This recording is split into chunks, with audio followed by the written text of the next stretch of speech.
You don't need inheritance to satisfy a Python interface. That's exactly what protocol makes official. Abstract base classes use nominal typing.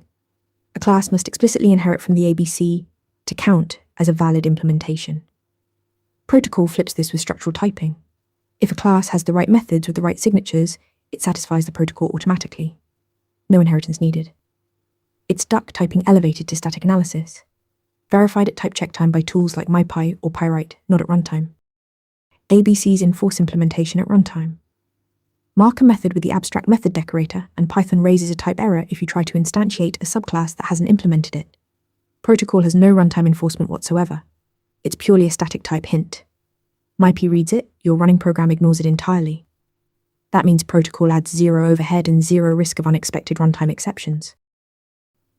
Protocol is especially powerful when you can't touch the class hierarchy at all. Think third-party libraries.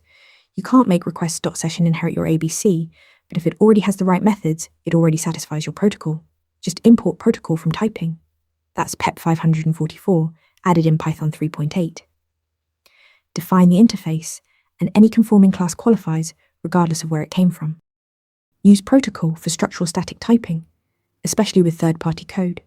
Use ABC when you need runtime enforcement and explicit contracts. Both are powerful. Know when to reach for each. Ready to practice for your next interview? Interview Mentor lets you answer real questions just like this one. After each answer, you get a detailed grade and personalized tips to improve. Watch your scores climb as you keep practicing.